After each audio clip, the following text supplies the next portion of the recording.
Hello, everyone. Hope everyone's doing well. I know most of us are just counting down the days, hours, moments until the winter break.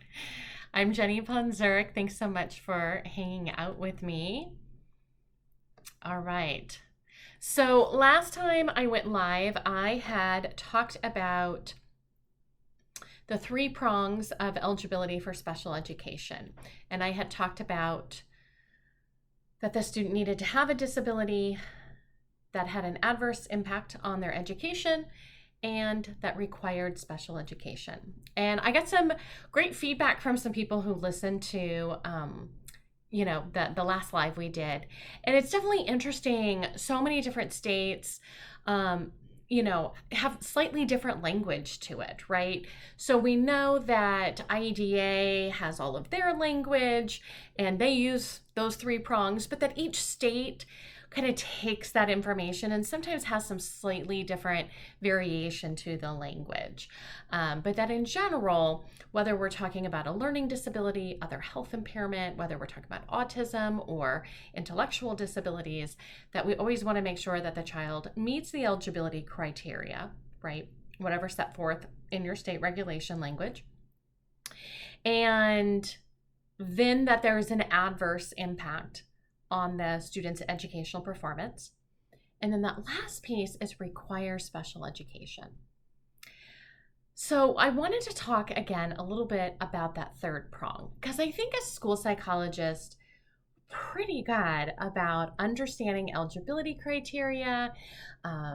Does the student meet this? Does the student not meet it? What kind of data are we looking at, right? Our teams do a great job about looking at the impact on educational performance. But does that require special education? I wanted to bring up something that I find to be really interesting. Many of you know that this year, all the reevaluations that we are doing in special education, when we look back what was happening 3 years ago, we were in distance learning, right? We were all had some really interesting times. Many of us are doing some pretty thorough reevaluations this year because we had some really interesting kind of evaluations done 3 years ago.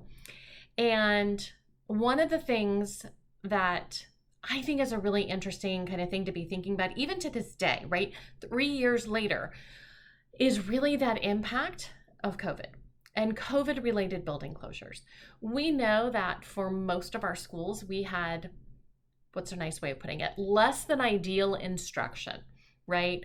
Whether that was less than ideal instruction for a couple of months, a lot more months, over a year, right?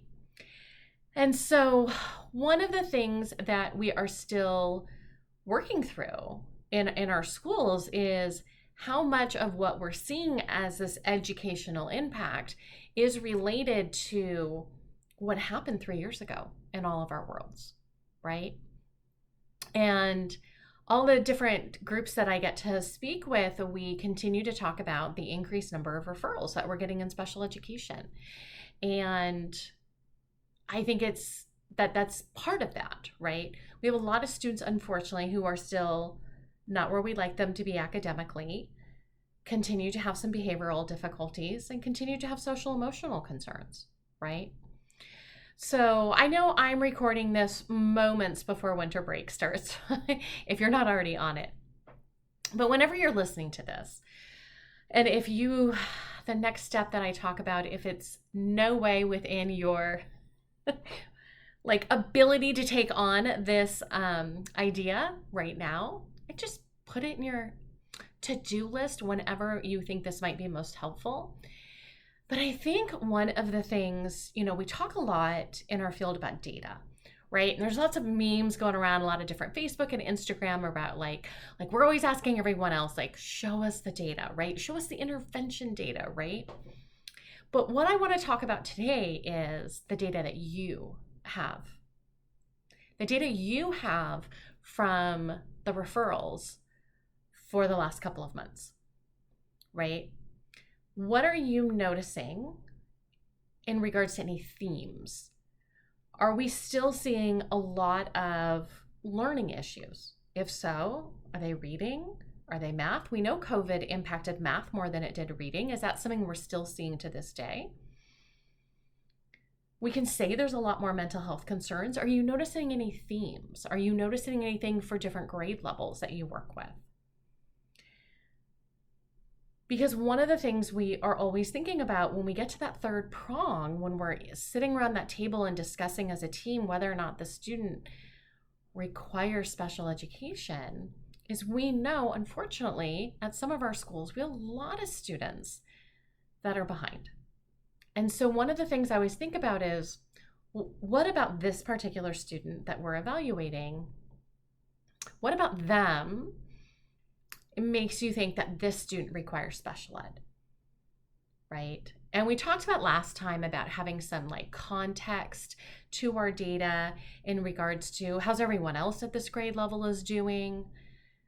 But I think, when we are kind of like ending a calendar year, we're ending a school year, one of the things that I like to do is kind of notice, are there any themes that I'm noticing that maybe I want to bring to the attention of some people at my school site that have probably more influence than I do in regards to making some changes, right? If you're noticing that we are still having so many referrals for reading for mid-elementary school, right? Our third graders who did distance learning for kindergarten.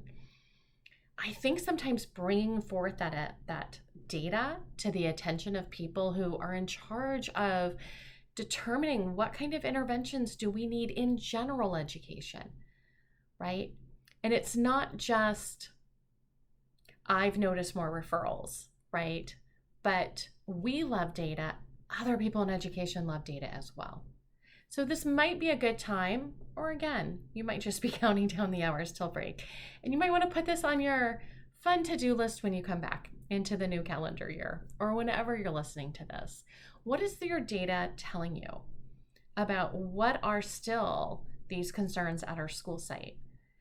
Are we noticing that a lot of our students are being found eligible for special ed? Are we noticing that a lot of students aren't being found eligible for special education? What is all of this information telling us, right? Who are some other people that would be helpful to sit around the table and kind of share this information with, so that it's not just you and your assessment team who are just kind of discussing and being frustrated with maybe too many referrals, but let's look at some data and figure out what are some ideas that we have to help solve some of the underlying issues here. So that's all I wanted to share with you. I will just kind of finish up here sharing with you, next month in January, we're continuing our live training series. So we've done 2 of our trainings so far. If you missed those, you can catch the replays at my website, jennyponzurek.com. And the next one that we're doing in our series in January is on this conversation of require special education. And so if that is the part of the conversation that you struggle with, because we have so many referrals, because we get a lot of pressure to find a lot of students eligible for special education, if you think coming to that training would be helpful, come on over to jennyponzurek.com, check out the information we have about the training. All of the trainings, we're doing a series of 5. All of them are being recorded. So if you miss the live training, you can definitely catch the replay for all that information. We've got another one in February, another one in March. We're going to talk about executive functioning skills. We're also going to talk about explaining results in a very succinct manner when we're sharing like our assessment results. So those are the other topics that we're going to be focusing on as we move into 2024. As always, if you ever have any questions about any of the information about these live trainings that I'm providing on my website, there's always a place for you to ask me a question. Either myself or someone on my team will respond to that question. All right. If I do not see you, I wish you all the happiest of holidays. Be safe out there. Make sure you're taking some time to, relax. And all of you first-year school psychs and interns, please don't spend the entire break writing reports. All right. If you need to, spend some time.